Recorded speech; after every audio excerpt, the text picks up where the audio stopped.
Manipurgi miyamna Kabaw Valley haiba maming asi hek tabada pukningda nungaitaba ama hek phawi maramdi Kabaw tampak haiba lamdam asi Manipurgi saruk among oina leramba lamni rajnitigi amadi geopolitics ki akanba lalong amada square kilometer lising kunithoi chani tara chawba leihau chanba tampak asi Burmada pithokibani hauji oiriba Manipur asigi pak chawga hairap manari piningda pikibani hek mathi phonglei Kabaw tampak to leijaram labadi haiduna nanthokkiba nga chawi haibaduni hauji Manipurga Myanmarga international border oina leiriba asidagi ningthi turel mapal phawbda leiriba lam asibu Kabaw Valley natraga Kabaw tampak haina khangnei Saitharol kumbabagi matung ina Manipurgi ningthau kyambana pong ningthau sofa khegombaga punna Kabawgi kiyangsingi mathakta landaki kiyangsingu maithiba piduna makhoigi lam khampat amadi thangdut loksinki thangdut haribasi meiteina samjok aina su khangnei lan mai paklaba matungda makhoina loksilaba lamsingdu ani tongna yantoknaki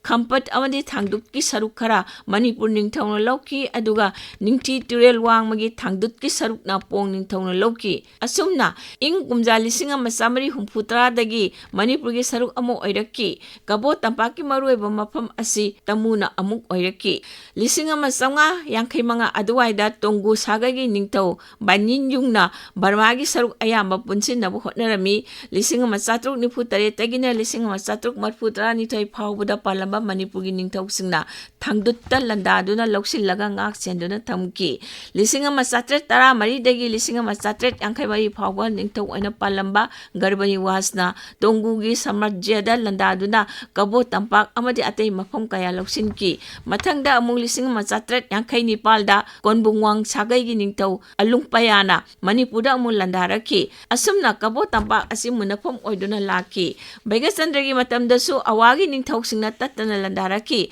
Assamda sahi marirom lanjeluraba matungda Baigasandrana awasingbu takthoktuna Kabaw tampakpu amuhana loksinki mahakna laikhidraba matungda ningthau khubam munarakpadagi sahi tarek kuntakpa thoki marjit namaya muk sarjit ki ningthau khubam adum mullaga mahakna ningthau ainingki madugi damak awaning thau bodok payada satuna lan pangbina ba haijarui lisinga masanipan tara hundoida bodok payana lanmi tharakna sarjit pu tantholaga marjit pu Manipurgi ningthau henki madugi lamal oina marjit na Kabaw tampak pu awaning thau da pithoki lisinga masanipan tara mapalda awaning thau bodok payana magi mahut sinaba masanupa bagi dauda ningthau khubam sinabagi thoromda marjit pu yaurana ba batan tauki marjit laktabadagi awana Manipurda daraki sahi taret kuntak pathoki matamda kasarda jangthafam lawduna leba ningthau masa ahum charjit marjit amadi gambir singna kasari ningthau bu tanthok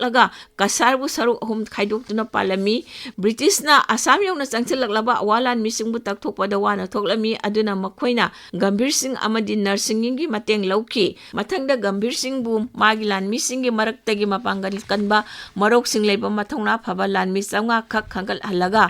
Manipur lebi haina semduna Badarpurda training tawraga Manipurdagi awa tanthokna changlakki gambir singna awa singbo tanthokduna Manipurgi kangla loksilaga ningthi turel mapal yongna chattuna awa singbo tanthoki Kabaw tampakpu amukhanna loksinki lisinga masanipan kuntarukta British sarkar ga awa ningthauga Treaty of Yandabu Kowa Yanasi ama sahi tawnaki mathangda Manipurgi ningthau gambir singbu awana maning tamaningthau amani haina sak khangnaba British na honarakpada Manipurgi ngamkhai wafam laki matang asida Kabaw tampak asi Manipurgi saruk amani haiba awana yaningkide gambir singnasu Kabaw tampakpu piningkide adubu awaga yanaduna ingna chikna leinaba hotnabada Kabaw tampak asi British na awaning thauda lisinga masanipan kunthra marida pithok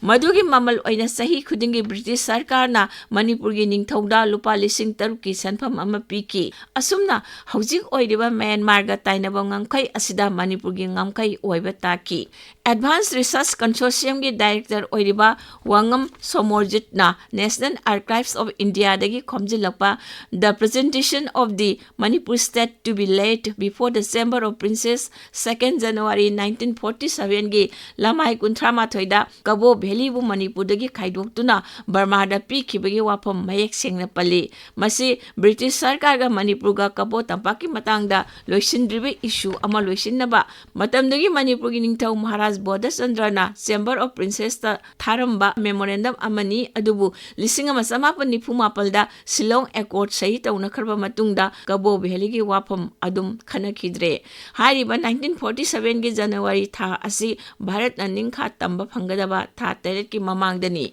handak nongna amuk Kabaw Valley gi wafam hogdongnarak ibasina aikoi gi puwari hangatna amuk yenghanbagi tanja amadi pire